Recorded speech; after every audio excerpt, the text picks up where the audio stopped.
Welcome back. Last month, Liverpool star Luis Diaz and his family suffered the trauma of his father being kidnapped and held hostage for 12 days by rebel Colombian left-wing organisation, the ELN. One person who reached out to him at the time was former Chelsea and Nigeria star Mikel John Obi. Incredibly, frighteningly, his father was kidnapped not once but twice during his career, and he's been telling CNN senior sport analyst Darren Lewis about it.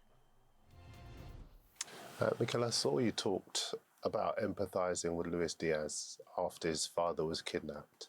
Your father, Michael, was kidnapped twice. Can you talk us through what happened the first time?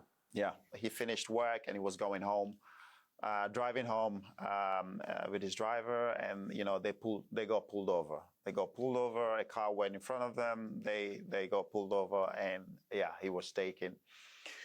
I think it was taken for about 10 days, and that's when we're trying to started making phone calls, and they got in touch with us. Obviously, they wanted to speak with me, so I spoke with them. They made their demands. I spoke to the club. I spoke to Roman. Mikel, what were their demands? The demands were to pay a huge amount of money. That if I don't pay, my dad will not be released, that they're going to shoot my dad, they're going to kill him. If I don't pay, they know I have the money.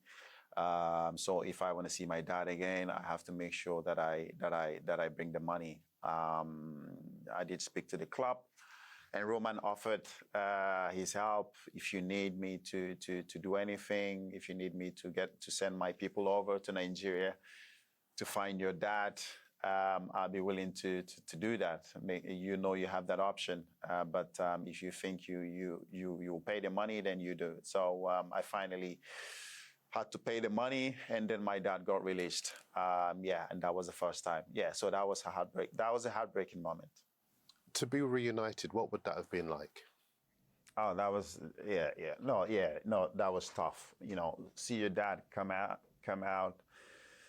Pick your dad up from the street, where he was dumped, and they tell you go there and pick up your dad like it's a trash, bruised, beaten up, lips broken everywhere, head swollen, things like that, can't walk, can't move. It was a very heartbreaking moment for me and my family. So for me, when it happened again the second time, it was even harder. It was even much difficult to deal with. How did it? What happened the second time?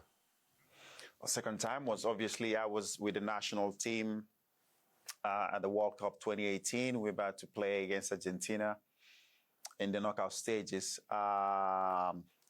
Just as everybody else, I was excited that I'm, going into one of the biggest games of my life, playing against Messi and Argentina. I remember speaking to my mom before the game. She was like, no, you can't go out and perform. You can't. You're not in the right frame. You can't perform. You can't play. I was like, Mom, I'm the captain. I'm the leader. I have to go out there and show a bit of strength. I have to go out there and be strong. And that's exactly what I did. And unfortunately, we didn't win the game. I remember a few times I thought I was going to throw up. I thought I was going to fall down and probably collapse or something. So when that happened to Diaz, I definitely knew what he was going through as somebody who's been in that situation. And that's why I reached out and I showed my support, because I definitely knew and exactly how he was feeling. You said that you reached out to Luis. Are you able to give us any kind of insight into the conversation that you had?